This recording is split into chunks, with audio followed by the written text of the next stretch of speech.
Rhythm up, ZihKing in the place again. So this time we are gonna talk about the state of dancehall music or the state of the dancehall industry. Them say dancehall can stall. Is that really true though? Let's take a look at some data, analyze it, make some speculations, and ultimately find out what's really going on with this genre. Just forward, make we see what go on. Based on my personal observations, local dancehall is slowly sputtering out of the limelight despite its strong underground presence. The culture is still rich and vibrant, but we have yet to package local dancehall music as effectively as possible. I will take a look at the global charting performance of dancehall, the performance of dancehall versus its influences, and the state of the current local infrastructure. I aim to shed some light on the overall performance of the genre, hopefully giving insights on where we can improve. So let's start out at the beginning, the rise of dancehall music.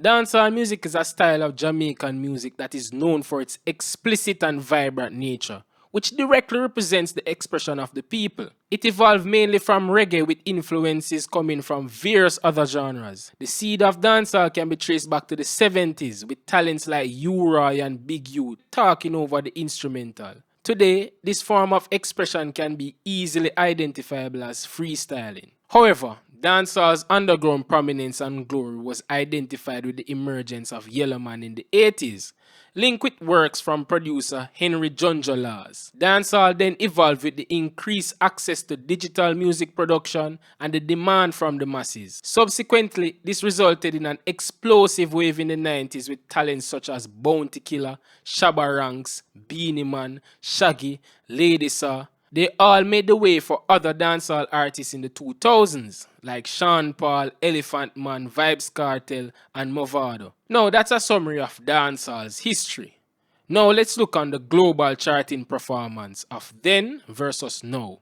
Being an artist myself, I am aware of the validation that comes with being ranked on a music chart.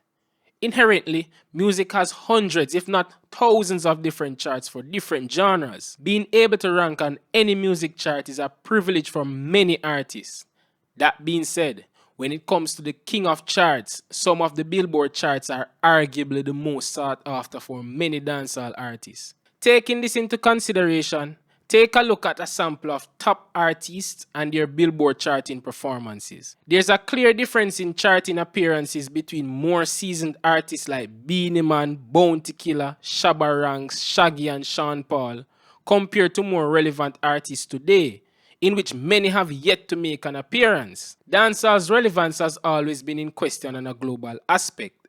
Many pop hits have strong dancehall influences. Example, Justin Bieber's Sorry, Sia's Cheap Thrills, and Ed Sheeran's Shape of You. In addition, dancehall is heavily sampled and has been appropriated as pop, hip hop, or R&B in many instances. Yet similar successes have not been seen with local productions. Moreover, the Grammys have yet to recognize dancehall as a separate genre from reggae. The low charting performance of dancehall today versus in the 90s or early 2000s can mostly be attributed to the number of major record label signings since then. Today, only a few of our top artists are signed to major record labels. Shaggy, Sean Paul, and Popcorn can attribute most of their global success to their label signings. This is mainly due to the sheer network and reach and resources at their disposal. One can easily see the impact of label support when taking a look at Sean Paul's independent releases on YouTube versus tracks associated with Atlantic Records. Billboard did an article highlighting the reemergence of dancehall on the charts in 2016. But I was not surprised to see the references to Drake, Justin Bieber, Rihanna, and Tory Lanez. For now, we know that labels have a direct impact on global reach, and without that support, dancehall doesn't stand a chance of being serially successful as it currently stands.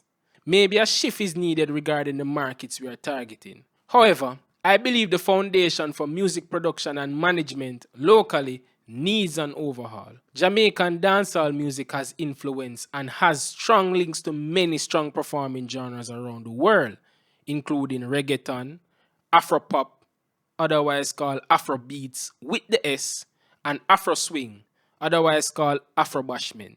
I have collected some data to compare the differences in numbers between dancehall and its influences. Firstly, I would quickly disqualify the differences in numbers between dancehall and reggaeton. This genre is leagues ahead of dancehall in the numbers game. Even pop and hip hop hits pale in comparison in many instances. So let's focus on the competition in our own ballpark: Afropop and Afroswing. Afropop is a derivative of the original Fela Kuti Afrobeat, mixed with other influences like dancehall, hip hop, R&B, soca, and many others. Today, the world has been exposed to stars like Wizkid, Burna Boy, Davido, Yemi Holiday, just to name a few. Now, Afro Swing. Afro Swing is a derivative of Afropop and dancehall. Its rise is credited to the amalgamation of Caribbean and African cultures residing in the UK. This genre sprouted up in the 2010s and has given rise to artists such as J Hus, Young Bane, Young T and Bugsy, Mostak, and many others. So, how does the performance of the dancehall market stack up? Data was collected from Spotify and YouTube as of September 2021. Let's first take a look at the Spotify numbers. Considering that Spotify was only made available in Jamaica recently, it is understandable that the monthly listeners are lower in comparison to Afropop and Afroswing. Now, based on a small sample size of the most relevant dancehall artists today, only half managed to pass 1 million monthly listeners. On the other hand, only 1 of 10 didn't make it to the 1 million monthly listeners for both Afropop and Afroswing. Global juggernauts like Sean Paul and Shaggy have significantly more listeners than other Spotify artists. This can be attributed to their record label association. The same thing can be said for Burna Boy and Wizkid. This further proves the clutch and access record labels have on the industry. Sadly, without major record label assistance, certain numbers are virtually impossible. For observation purposes, I only included hits in which each artist is the main act rather than being the featured artist. I went ahead and took averages of monthly listeners and streaming hits to get an idea of how each genre really stack up. I will exclude Bounty Killer, Beanie Man, Sean Paul, and Shaggy from the averages. Dancehall's monthly listeners sums up to 31 million on average, with 52 million and 82 million monthly listeners for Afropop and Afroswing respectively. It's not surprising to see Afroswing rise into dominance on Spotify. Spotify has a stronger presence in territories like the UK, while not being available to African and Caribbean regions for some time now. Despite this, the performance of the genre is commendable and there's no slowing down, considering the average year for biggest hit songs is 2018 compared to 2017 and 2016 for dancehall and Afropop respectively. Dancehall's biggest platform is arguably YouTube. This is where artists see their largest streaming numbers. YouTube is accessible everywhere for free, and you can see how this is advantageous for dancehall and Afropop. Both have significantly more views on YouTube than on Spotify. The same cannot be said for Afroswing. Dancehall edges out Afroswing in average views per hit, which contrasts the numbers seen on Spotify. One could assume that most of the consumers for Afroswing reside on Spotify when seeing the low subscriber average compared to dancehall and Afropop. However, on closer inspection, another assumption is that channels like Grime Daily and Link Up TV account for most of the subscribers and viewership of that genre. Many music videos for these artists are posted on said channels. Now, dancehall has an overall view per upload of 3.3 million versus 5.3 million for Afropop. Afropop on the top end dominates dancehall on both Spotify and YouTube. Afropop and Afroswing are doing some things right, and I believe that dancehall can incorporate some of these strategies. Now let's talk about infrastructure and local support. If the Billboard and the Grammys aren't giving us the recognition we deserve, or we believe we deserve, What about our local entities? I must take the time to acknowledge all the individuals, organizations, and media outlets that have incorporated some form of recognition or awards format and music chart rankings. However, none have become the industry standard and none have stood the test of time for representing Jamaican music. Jamaica has a strong musical heritage and significance and has been a hotspot for musical talent for decades. Yet we don't have our own version of the Grammys or the Billboard. It's commendable that we have a public rights organization like JCAP. This is a non-profit copyright collecting society. In addition, there's also Jamaica Music Society, JAMS. These are important entities that handle royalty collections for creatives and copyright owners. Sadly, we lack this well-established representation for recording engineers, mixing and mastering engineers, and entertainment managers. Moreover, there are various representations set in place for reggae, but dancehall has been comically seen as the bastard or stepchild when it comes to getting support from corporate Jamaica and the government. I'm tempted to indulge in blaming and pointing fingers, but dancehall practitioners also have responsibilities that have been ignored. More on this later. What about live events? Sting, the dancehall maker of live shows, is no more. How sad. Sumfest was also no more before selling off to save itself. I'm not entirely sure about what resulted in both their demise, but the emergence of Unruly Fest and Alkaline's concert proves that if things are set in place, the people will show their support. Or do they? The promoters of these events will have the definitive answer to that question. Nonetheless, this has alerted me to how complex the situation for the dancehall music industry in Jamaica is, and stakeholders at every level are responsible for the current state of dancehall. Now for a bonus topic, violence in dancehall. This is very controversial, but we can't keep skirting around the realities.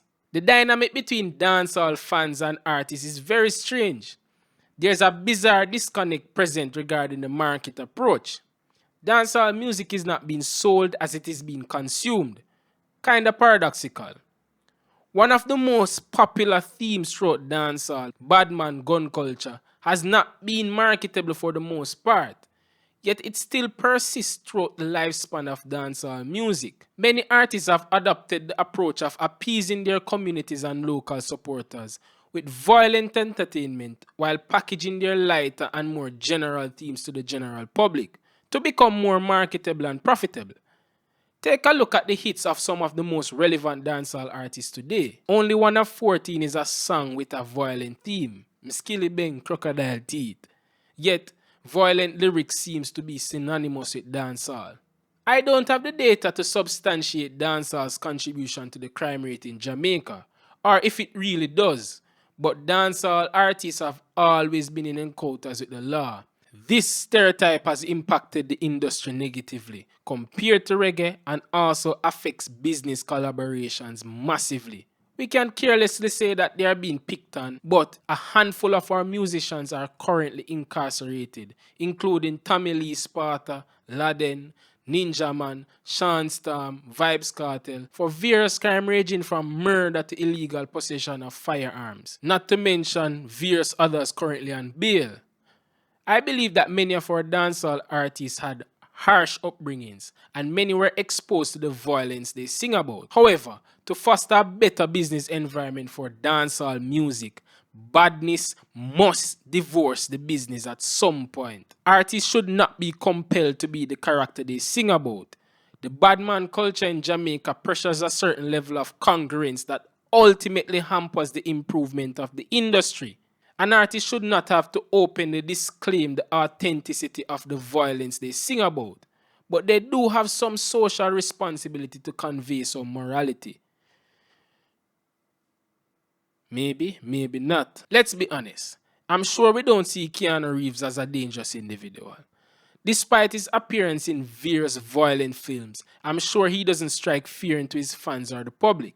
We acknowledge John Wick as a fictional character, but I don't think the same can be said for many of our local dancehall artists. The art of violent lyrics should remain as entertainment instead of a way of life. The blurring of that line affects business prospects and dancehall's chances of being a world-class genre. Hold up. Get out of your feelings. I'm going to suggest some proposals. What can be done to improve the state or the industry or the infrastructure of dancehall? Now, I have identified some prevalent issues in the industry, along with the current performance of dancehall music. I believe the next best thing to do is to start a discussion and brainstorm some solutions to improve the industry. For dancehall to successfully thrive as a genre and a culture, some criteria must be met. Dancehall needs adequate facilities in place to support the market. The University of Technology should have an elective that deals with mixing and mastering skills, with an appropriate multi-purpose studio for educational and other audio production needs. Her trust could also include studio management, audio technician, recording engineering courses to their curriculum. The University of the West Indies, Jamaica has an entertainment management course. I believe they should prototype, if not done already, the idea of finding and managing talents for the term as a graded assignment or for bonus credits. Digicel has been a massive contributor to the dancehall culture with their sponsorships and events, and I believe it might be in their best interest to develop a world-class recording studio like Red Bull as a marketing opportunity. This could be a suite of multiple rooms or studios for every level of music/media production. Moreover, there needs to be a formal organization or union of music professionals to make the industry more sustainable. There are highly skilled talents in Jamaica along with high-paying clients. There needs to be a medium to connect both. It's sad to see so much of our technical music production needs being outsourced. Mixing and mastering engineers, video editors, graphic designers can have a more formal industry instead of being marginalized as freelancers. Rural and inner city communities should have public recording studios to facilitate the hotbed of talent. Systems can be developed to foster and nurture talent similarly to the incorporation of music bands and community clubs around the island. The government can assist by being more proactive with the implementation of entertainment zones to facilitate our party culture. This can be monetized and contribute to tourism and various other industries indirectly. Competitions should be organized island-wide by all these communities for entertainers and sound selectors. This can further develop our music culture while simultaneously providing various other opportunities for our citizens. In addition, I would like to share another concept that I haven't fully flushed out as yet. I personally think skill levels for technicians, engineers, and other professionals could be quantified in some way to establish a hierarchy based on skill instead of clout in the music industry. I believe once we formalize most of our music education, production, and professions locally, we will be heading in the right direction. Now to the people. Dancehall's major platform for music distribution is YouTube. However, with Spotify and Apple Music being available in Jamaica recently, I would recommend music lovers to support their favorite artists on these platforms also. So to conclude, dancehall can't stall. I'm sure Mento, Rocksteady, and Ska said the same thing. We need to be more proactive and deliberate when considering the marketability of dancehall music. The culture is strong and our people are talented, but dancehall may stall at some point. That's okay. Music genres have always toed the line of relevancy, and I'm sure we can invent another style of music along the way. I am mostly concerned with us as a people getting the maximum benefit from our creation and contributing to this rich ecosystem of creativity. I'm ZihKing, and this was an analysis of the state of dancehall. Let's have a conversation. Let's brainstorm some ideas, some solutions, and see how we can improve our genre that we love so much. And if you haven't as yet, please subscribe. I'll appreciate it. If you like this content, let me know also. Leave a like and share it with a friend if you think they would be interested. It was a whole heap of work, but me enjoy it. I hope you enjoy it too. So me I go make my move right now. Just go and big up yourself.